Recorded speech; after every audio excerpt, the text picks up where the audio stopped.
Welcome to the Nonprofits. In our second segment this week, Plano pastor's tangled tale, tantalizing transaction traps tempted transgressor. Aaron Jensen, can you untangle that tongue twister for us? What? Do your best, man. Dr. Taryn L. Dames, who at the time was a senior pastor at North Dallas Community Bible Fellowship in Plano, Texas, was arrested in May and indicted in June on charges of soliciting a prostitute. He was removed as a senior pastor after the arrest due to what the church called a moral failure. Is wanting to have sex really a moral failure? Is sex a moral failure? Is paying for sex? How about preaching that being transgender is immoral, which in this article, Dr. Dames certainly did. Or maybe what's immoral is the hypocrisy of condemning others for what we see in ourselves. This story is from The Friendly Atheist by Hemant Mehta, published August 5th, 2024. All right. Thank you, Aaron. I know you think that this story highlights a deeper problem. Can you outline for us what is that deeper problem and how can we address it? I think that deeper problem is the hypocrisy that we see in the leaders in our country. In our governments, in our religions, in our other organizations, people can say one thing and do another, and they're not held to account. They're not held accountable for these hypocritical, these opposite choices. And I think when you don't hold people accountable, they can get away with anything, and we need to stop doing that. Why people do that, I don't know why people continue to support the hypocrites. I don't know why people continue to double down on supporting these kinds of people just because maybe they're told to or they think God wants them to. I'm not sure what the reasons are. But I think the most important qualifications that a person should have to lead isn't their political views. What? It isn't whether they believe they're right or left or liberal or conservative or progressive or if they support a big government or a small government. I think what the most important thing is if somebody is trustworthy. Because when somebody, if you get a bunch of trustworthy people together in a room to solve problems, guess what? They're going to solve those problems. It may not be the best solution, but it's going to be a solution and it's going to move things forward. And right now we're led by a bunch of hypocrites who can't get anything done. And it's really frustrating. And so that's really what I was thinking when I was reading this article was here's this person who's preaching one thing, sexual purity, and some other hateful things. And yet he doesn't believe what he's actually preaching. He's not living what he's preaching. True enough. Jimmy, this is our second story out of two this week that involves sexual misconduct or perceived misconduct by clergy members. Is this type of behavior and hypocrisy endemic to religion in general or to the conservative mindset? How does that concept of purity come into play? Well, as far as it being endemic, I think it absolutely is because people are enmeshed and in a sense brainwashed at a young age with their religion usually. And it happens before they even figure out who they are, right? And so they try to suppress who they are throughout their entire life. And someday, right, or eventually, it just comes out, right? And we see this hypocrisy because these people have to fit in. They have to identify with the group that they have become aligned with. And I think a lot of times when we look at clergy, they are unfortunately aligned with a group that hates people for who they are, practices bigotry, and those kinds of things are, yes, endemic to religion. And so therefore you've got this hypocrisy also being endemic to religion because these people might not actually be that way. Maybe they are the very people that they were taught to hate. And that could be, I don't know because I haven't been through that, but that has got to be something incredibly difficult to deal with, especially so much later in life when it's almost over for you and you're finally just coming out. But in any case, I'm not at all surprised that somebody who disparages other people for who they are or even for their sexual behavior is caught doing something that they, of course, preach against or that is considered sexually pervasive by the church. So just like the article that we discussed the other night where we talk about a priest that was fired for using the Grindr app, we're seeing another priest kind of act outside of what's expected of them. And, I don't think that it's certainly not the first time. It's definitely not going to be the last. Yeah, definitely not going to be the last. Eli, let's switch over to you. I think sometimes it seems like we're in Groundhog Day, right? The same kind of story seems to be popping up over and over and over again. Do you think the fact that he visited a prostitute is the real issue here, or is that just a background detail to the story? Yeah, it's just a background detail, honestly. So we're all kind of in the same camp here. It sounds like, based on listening to you guys. This guy grew up and lives in a culture that represses not just sexuality but homosexuality and being transgender as well, which he of course preaches against. And then to go on, as has already been said, I hate to just repeat what has already been said, but to go on and just preach the same thing, or to preach the same thing as he has been, and then behave the opposite way. And this is now in the last month, I was on the Nonprofits and talked about the fourth pastor, I think it was, in a 2-month time period to resign from their position in like the Dallas-Fort Worth area. Right. Yeah. I remember that one. Exactly. And it was, and out of like 3, I think out of those 4 that we talked about, sexual misconduct or sexual perceived misconduct. But I think in those cases it was genuine, I believe. But it was moral failure or something along those lines. And so my question is, like, every time I hear about this, it sounds like it's in Texas. So, like, is it happening more in Texas? Are they getting caught more? Am I just reading those stories more? What is going on, and why does it seem to always be Texas? And I'm really curious about, like, not just the endemic problem within religion, but like, does it have to do with like the proximity to what I talked about last time was the proximity to the border, but like what the main thing that it just seems like it is another example of another Texas pastor committing a moral failure, and this one is just kind of like the most mundane of moral failures. I don't think that punishing people for consenting to sex in exchange for money is helpful to anybody. Right. Aaron, you spoke earlier about hypocrisy. What can we do to avoid that? How can we be better as human beings? Obviously this hypocrisy is leading to dangerous situations. It puts not only the clergy members in difficult scenarios, but also, victims for those that are doing misconduct. How can we avoid that? How can we not have that happen to us? I think one of the fundamental thing that's getting taken advantage of here is our human beings. I don't know if it's an innate ability to be tribal, to be have an us versus them mentality. And that's a bias. That's a tendency that we have to fight as human beings. Because when it comes out of, there is no us versus them. There's just us. There's just human beings living on this rock that's, falling around the sun. And I think there's a couple things we can do to fight that tribalistic tendency. I think the first is be very careful how we identify ourselves. A lot of times we can identify ourselves as a Christian or as an atheist or as, XYZ. And once we identify ourselves as something, it's really hard to stop identifying that way. It's, as a matter of fact, when we were confronted with actual facts, actual data that challenges how we identify, instead of, maybe you're right, we actually double down, and our identity gets stronger when confronted with opposing facts. And so what we need to do is we need to find an identity that it doesn't matter what facts we're presented with. It's an identity that's, to borrow Christian language, is forever, is eternal, right? And for me, I think that that has to do with identifying as a critical thinker, identifying as a skeptic. And I think if we can see ourselves as skeptical, critical thinkers, it's going to be a lot harder for people to take advantage of our innate tribalism. And second, we have to just not listen to people that are trying to get us to be tribal. People that preach fear, people that preach us versus them, people that are trying to make the world seem like a terrible place and that they have the answers.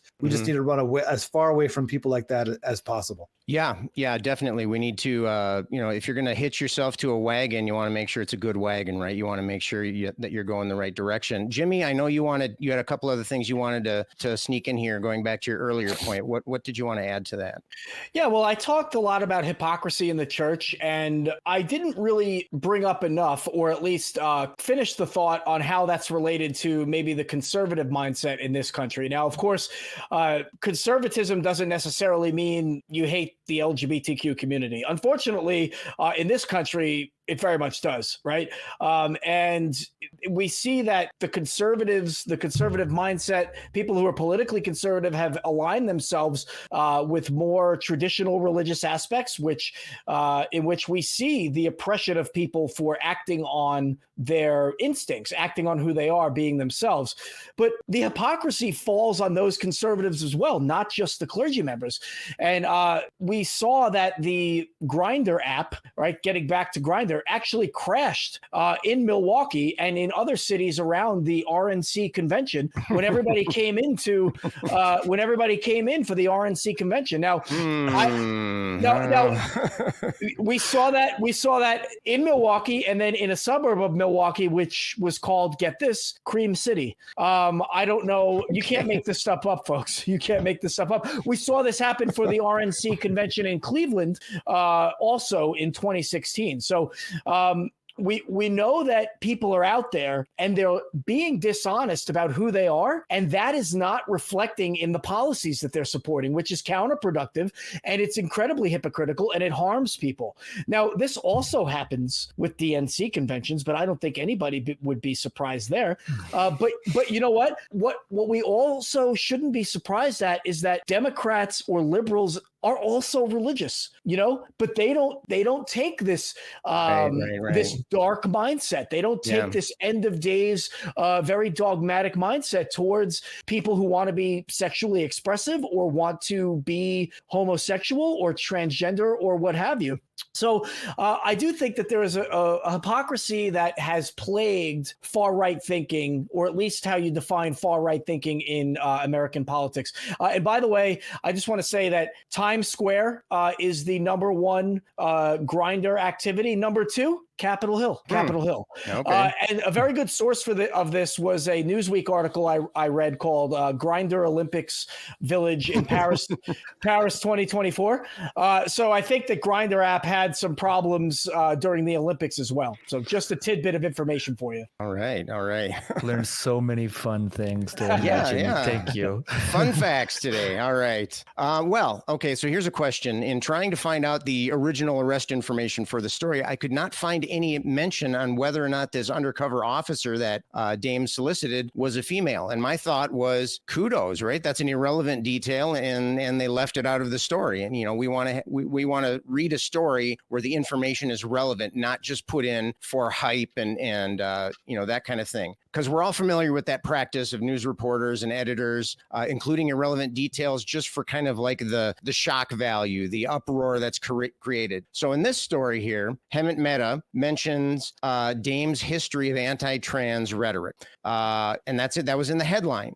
Is it relevant detail, or is it just click grabbing? Let's go to Aaron first. Is that a relevant detail, or is it just for wow factor, just to get people to look? When I first read this story, I was like, yeah, that's a relevant detail. But then a couple of days went by and I reread the story. I'm like, ooh, I'm really not comfortable with the shape of this article because the underlying story is there's a pastor who was arrested for soliciting a prostitute. That's really the story. That's the story. Mm-hmm. But the first part of this article it basically quotes extensively from a sermon he gave, but that was very anti-trans.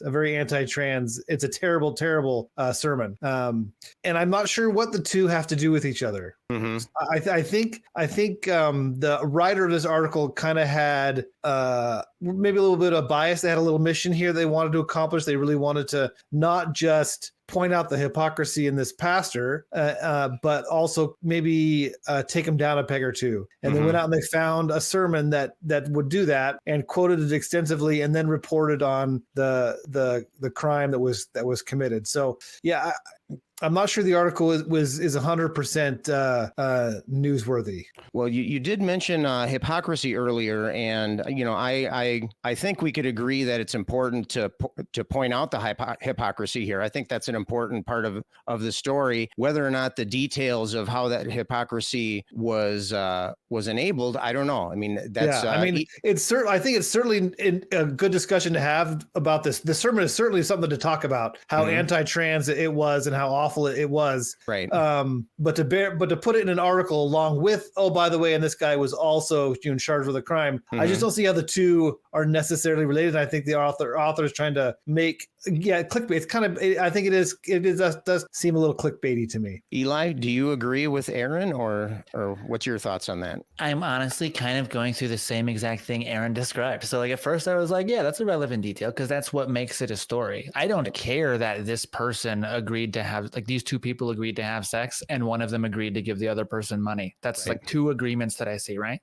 But it only becomes a story once you start talking about this, this anti-trans, it's like his habits, basically, of like his preachings about sexual purity. But I think that it could, like a better suited sermon could have been one about prostitution, one about sexual impurity, one about celibacy, and be like, hey, like you're not doing the thing that you're telling people to do. That's what, like the one that you bring up, because this, soliciting sex from a person isn't relevant to the sermon that was brought up.